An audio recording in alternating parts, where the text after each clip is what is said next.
देश में एक वीडियो की चर्चा हो रही है। वही वीडियो जिसमें उत्तर प्रदेश के गाजियाबाद में एक बुजुर्ग के साथ बदसलूकी होती दिखाई दे रही है। दावा किया गया कि बुजुर्ग की दाढ़ी काटी गई और जबरन जय श्री राम के नारे लगवाए गए। पूरी घटना को हिंदू मुसलमान बनाकर देश के सामने परोस दिया गया और उसमें प्लेटफॉर्म की भूमिका निभाई ट्विटर ने।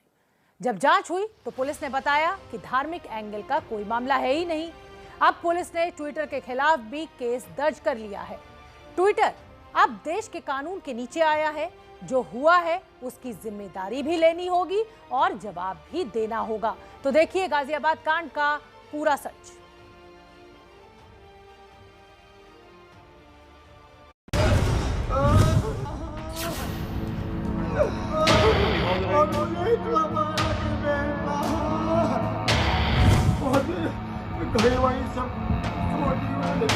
कौन है ये लोग? ये वही लोग हैं जो भारत के मुसलमानों में नफरत को पैदा करती है।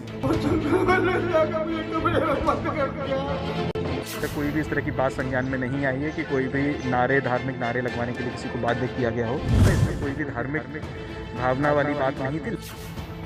सुन लीजिए असदुद्दीन ओवैसी साहिब, सुन लीजिए राहुल गांधी, सुन ले वो हर शख्स जो सोशल मीडिया पर इस वीडियो को देखकर हिंदू और मुसलमान चिल्ला रहा है। और सुन ले ट्विटर जिसके मंच पर एक वीडियो झूठे दावों के साथ देश के कोने कोने तक पहुंच गया, लेकिन ट्विटर ने न तो जांच की जहमत उठाई और न ही सांप्रदायिक भावनाओं को भड़काने वाले ट्वीट को डिलीट करने के लिए कोई कदम ही उठाया। 15 जून को वीडियो बाइट के जरिए भी स्पष्ट किया गया था कि घटना व्यक्तिगत विवाद के कारण हुई है तथा विपक्षीगण हिंदू और मुस्लिम दोनों ही संप्रदायों से संबंधित हैं। उक्त स्पष्टीकरण के बावजूद धार्मिक वैमनस्यता तथा प्रदेश में माहौल खराब करने के लिए कतिपय सोशल मीडिया इन्फ्लुएंसर, जिनमें 5 व्यक्ति एक मीडिया ग्रुप शामिल है, के द्वारा अपने ट्वीट्स को डिलीट न किया गया और न ही सही तथ्यों को अपने अगले संदेशों में उल्लेख किया गया, जिससे आम जनमानस में धार्मिक तनाव की स्थिति बन रही थी तथा कानून व्यवस्था बिगड़ने की स्थिति उत्पन्न हो गई थी। अब कानून की नजर ट्विटर पर टेढ़ी हो गई है, क्योंकि ट्विटर के पास अब तक तो जो संरक्षण का कवच था वो हट चुका है। इस मामले में क्या हुआ और क्या होने वाला है ये आपको बताएंगे, लेकिन सबसे पहले बात 5 जून को हुई उस घटना की जिसने पूरे देश को सांप्रदायिक आधार पर बांटने की कोशिश की। इस वीडियो की पूरी कहानी विस्तार से हिंदुस्तान को जानने की जरूरत है, ताकि अगली बार जब व्हाट्सएप, ट्विटर या फेसबुक के जरिए कोई वीडियो आपके पास हिंदू बनाम मुसलमान की चादर ओढ़कर पहुंचे तो आप उस पर आंख बंद करके यकीन न करें। 2 दिन पहले यह वीडियो अचानक सोशल मीडिया पर वायरल होने लगा। इस वीडियो में एक बुजुर्ग शख्स की कुछ युवक बेहद निर्ममता से पिटाई कर रहे थे। जिसने वीडियो देखा वो गुस्से से भर गया, क्योंकि ये अमानवीय था। बुजुर्ग रहम की भीख मांग रहा था, लेकिन मारने वाले को तरस नहीं आ रहा था। हम वीडियो का वो हिस्सा आपको नहीं दिखा रहे हैं जिसमें आरोपी युवकों ने 72 साल के बुजुर्ग की दाढ़ी तक काट दी थी। लात घूंसों से लेकर लाठी डंडों तक से बुजुर्ग की पिटाई होती रही। यह वीडियो जब सोशल मीडिया पर पहुंचा तो दावा किया गया कि बुजुर्ग शख्स मुस्लिम है, इसलिए उन्हें निशाना बनाया गया और फिर मुसलमान पर अत्याचार का ठप्पा लगाकर वीडियो वायरल होने लगा। लेकिन वीडियो के साथ किए जा रहे दावों को पंख तब लगे जब घटना के एक दिन बाद 6 जून को 72 साल के बुजुर्ग अब्दुल समद सामने आकर आप बीती सुनाने लगे। अब्दुल समद ने रोते रोते अपने शरीर पर चोट के निशान दिखाए और दावा किया कि उनको जय श्री राम के नारे लगाने के लिए मजबूर किया गया और ये सब सिर्फ धार्मिक कारणों की वजह से हुआ। अब मामले की क्रोनोलॉजी को समझिए। 5 जून को बुजुर्ग के साथ मारपीट की घटना गाजियाबाद के लोनी में हुई। 7 जून को पुलिस को इसकी शिकायत मिली और जांच शुरू हो गई, लेकिन वीडियो 14 जून से वायरल होना शुरू हुआ। हिंदुस्तान में जब भी किसी मुद्दे पर हिंदू मुसलमान होता है तो राजनीतिक पार्टियां उसमें शामिल होती। इस बार राहुल गांधी भी आए और ट्वीट भी किया। मैं ये मानने को तैयार नहीं हूं कि श्री राम के सच्चे भक्त ऐसा कर सकते हैं। ऐसी क्रूरता मानवता से कोसों दूर है और समाज और धर्म दोनों के लिए शर्मनाक है। यूपी के सीएम योगी आदित्यनाथ ने राहुल के ट्वीट पर पलटवार करते हुए कहा था, शर्म आनी चाहिए कि पुलिस द्वारा सच्चाई बताने के बाद भी राहुल गांधी समाज में जहर फैलाने में लगे हैं। मुसलमानों के हक की आवाज बुलंद करने का दावा करते हैं एआईएमआईएम के प्रमुख ओवैसी। समझदारी के लिए जाने जाते हैं, लेकिन वीडियो देखकर शैतान और हैवान जैसे विशेषणों का इस्तेमाल करके वो दो संप्रदायों के बीच फैली नफरत का विश्लेषण करने लगे। कौन है ये लोग? ये वही लोग हैं जो भारत के मुसलमानों में नफरत को पैदा कर दिए हैं। राइट टू डिग्निटी जो मुसलमानों का है उसको छीन लिया जा रहा है। कभी अखलाक को मारा जाता है, कभी पीलू खान को मारा जाता है, कभी जुनैद को मारा जाता है, कभी अकबर को राजस्थान में जला दिया जाता है। ये कंटिन्यूस वाक़यात चल रहे हैं। ये इसलिए चल रहे हैं क्योंकि ये जो करने वाले पूरे शैतान हैं। इनको इंसान नहीं कह सकते, हैवान बन चुके। उनको मालूम कि जब ये करेंगे तो महापंचायत होगी, उनको बीजेपी और आरएसएस की तरफ से उनको पॉलिटिकल पावर मिलेगा। मैं इसका स्ट्रांग अल्फाज में कंडेम करता हूं और ये उसी वक्त रुकेगा जब बीजेपी और आरएसएस इसको रोकना चाहेगी। तब तक इस तरह के वाक़यात मुसलमानों पर चलते रहेंगे अनफॉर्चुनेटली।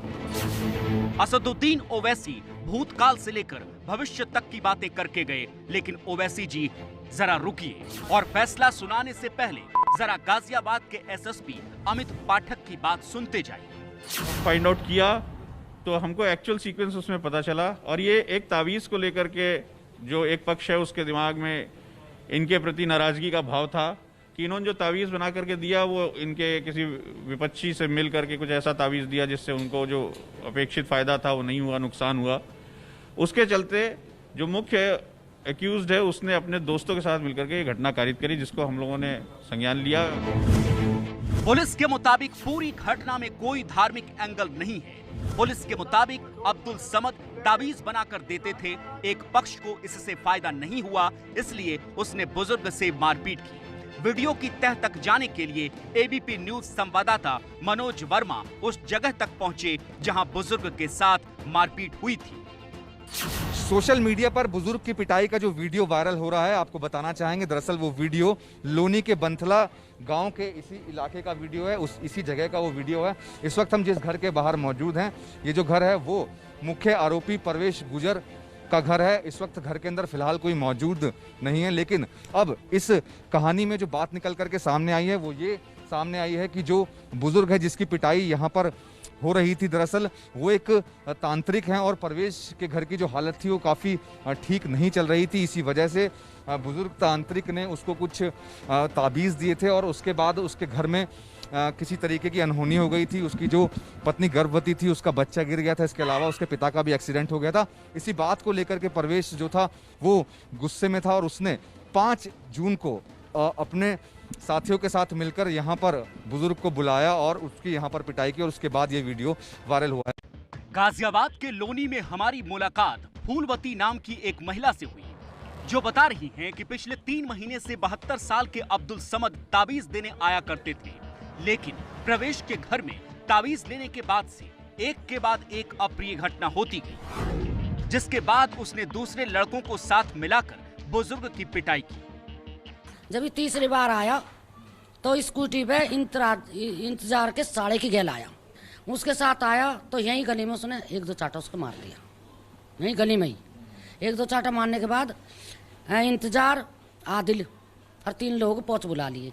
उनसे बोले भाई मेरी गेल इतना बुरा क्यों हुआ, मेरे घर में आग लग गई, मेरी माता रोनी फूक गई, भाई मेरे पापा का एक्सीडेंट होगा, मेरी बहू का 6 महीने का बच्चा खराब होगा, तो मैंने क्या बुरा करा आपकी गेल जो मेरी गेल इतना बड़ा बुरा करा। यही बात पुलिस ने भी बार बार दोहराई कि मारपीट के मामले में धार्मिक कारण के कोई सबूत नहीं मिले हैं। तो ये घटना किसी धार्मिक कारण से होना कतई नहीं पाया गया है और ये व्यक्तिगत कारण से हुई है, इसलिए संप्रदाय की भूमिका इसमें नहीं आ रही है। पीड़ित बुजुर्ग यूपी के बुलंदशहर के रहने वाले हैं। 15 जून को अब्दुल समद गाजियाबाद में क्यों थे और जय श्री राम के नारे वाली बात उन्होंने क्यों कही, इस सवाल के जवाब के लिए एबीपी न्यूज संवाददाता अभिषेक रावत बुलंदशहर में उनके घर पहुंचे। यहाँ हमारी मुलाकात उनके बड़े बेटे तैयब उर्फ बबलू सैफी से हुई, जो कह रहे हैं कि पिता को अगवा करके उनके साथ मारपीट की गई। उनके गले में एक रुमाल था जो मुसलमान लोग डालते भी हैं, तो उस रुमाल से उनके मुंह को इस तरीके से ढका गया और उनके मुंह पे हाथ लगाया गया और उनके पिस्टल वगैरह लगा के उन्हें चुप कर दिया गया और उन्हें एक जगह ले गए, जंगल था, घर था, जो भी था वहाँ सुनसान जगह पे उन्हें ले गए और उनके साथ वहाँ मारपीट की गई। मारपीट और उनकी दाढ़ी को काटा गया है, उसमें तमंचा भी चलाया गया, लेकिन अल्लाह जिसे ज़िंदगी देता है उसे मारने वाला कोई नहीं होता। और मुझे इतना मारा कि मैं एफआईआर पर भी पीड़ित पुलिस से अलग बयान दे रहा है। पुलिस के मुताबिक एफआईआर में गलत तथ्य लिखाए गए, जबकि बुजुर्ग के बेटे का आरोप है कि पुलिस वालों ने अपने मन से एफआईआर लिखी। ये बात क्लियर हो गई कि जो सीक्वेंस एफआईआर में था जैसा था वैसा नहीं पाया गया और इसके पीछे जो पब्लिश हुआ सोशल मीडिया पर वो भी सही नहीं है। तो इसमें कई फैक्ट्स ऐसे हैं जो गलत रखे गए पुलिस के सामने, इसीलिए जो है उसकी डिटेल इंक्वायरी की आवश्यकता है। में से किसी को हम नहीं जानते, ना ही हमारा कोई परिचय है उनसे। ये तो जो क्या है क्या नहीं है, किस बुनियाद पर उठाया गया, किस बुनियाद पर मारा गया, क्यों उनकी दाढ़ी काटी गई, ये कुछ नहीं जानते हम। पुलिस साफ कर चुकी है कि मामले में सांप्रदायिकता का कोई एंगल नहीं है और इसीलिए ट्विटर के खिलाफ फेक न्यूज को लेकर केस दर्ज कर लिया है। साथ ही साथ सोशल मीडिया पर जो खबर चलाई गई वो अब तक की जांच से बिल्कुल वेरीफाई नहीं हो रही है, कोरिलेट नहीं हो रहे हैं फैक्ट्स। तो ऐसे में सोशल मीडिया पे खबर चलाया जाना किसी गलत उद्देश्य की तरफ इंडिकेट करता है। ऐसे क्यों ये करनी पड़ी कार्रवाई लोगों को सोशल मीडिया पर, इसको संज्ञान में लिया गया है। Communal harmony, peace, tranquillity disturb करने का जो प्रयास किया गया है उस पे जो रेलेवेंट सेक्शन है उसमें हमने 7 लोगों के खिलाफ ट्विटर इंडिया के खिलाफ कल एफआईआर लिखी है। दरअसल ट्विटर को आईटी एक्ट की धारा 79 के तहत किसी भी कानूनी कार्रवाई, मानहानि और जुर्माने से मिली छूट खत्म हो गई है। कानूनी संरक्षण खत्म होने के बाद गाजियाबाद में ट्विटर के खिलाफ पहली एफआईआर हुई है। सरकार के बनाए नियमों का पालन नहीं करने की वजह से ये कानूनी संरक्षण 25 मई को खत्म माना गया है। पुलिस ने ट्विटर इंडिया समेत 9 लोगों के खिलाफ फेक न्यूज और धार्मिक भावना भड़काने के खिलाफ मामला दर्ज किया है। इसमें कांग्रेस नेताओं से लेकर कुछ पत्रकारों समेत न्यूज वेबसाइट का नाम भी शामिल है। एफआईआर में लिखा है कि गाजियाबाद पुलिस के तथ्य बताने के बावजूद आरोपियों के ट्वीट डिलीट नहीं किए गए, जिसकी वजह से धार्मिक तनाव बढ़ा। इस मामले में बुजुर्ग को सबसे पहले थाने तक ले जाने वाले व्यक्ति का नाम है उम्मेद पहलवान उर्फ इदरिस। उम्मेद पहलवान समाजवादी पार्टी का नेता है। बुजुर्ग के बेटे का कहना है कि पहलवान फरिश्ता बनकर आया और उसके पिता की उसने मदद की, लेकिन अब शक इस बात का है कि पहलवान ने ही बुजुर्ग को बहलाकर इस पूरे मामले को धार्मिक यानी सांप्रदायिक रंग देने की कोशिश की। पुलिस अब इस बात की जांच में जुटी हुई है। सांप्रदायिक सौहार्द बनाए रखने की जिम्मेदारी समाज में सबकी है। कानून का पालन करने की जिम्मेदारी सबकी है। मौका और सुविधा देखकर नियम और कानून को मानने का चुनाव नहीं होता। इसलिए ट्विटर हो या कोई और, कानून तोड़ा है या फिर तय जिम्मेदारी नहीं निभाई है तो जवाब देना होगा और कानूनी कार्रवाई के लिए भी तैयार रहना होगा। तो अब सवाल यह है कि आखिरकार इस तरह से धार्मिक रंग देकर मामले को तूल देने की कोशिश क्यों की जा रही है? क्या इसके पीछे उत्तर प्रदेश चुनाव की स्क्रिप्ट तैयार की जा रही है?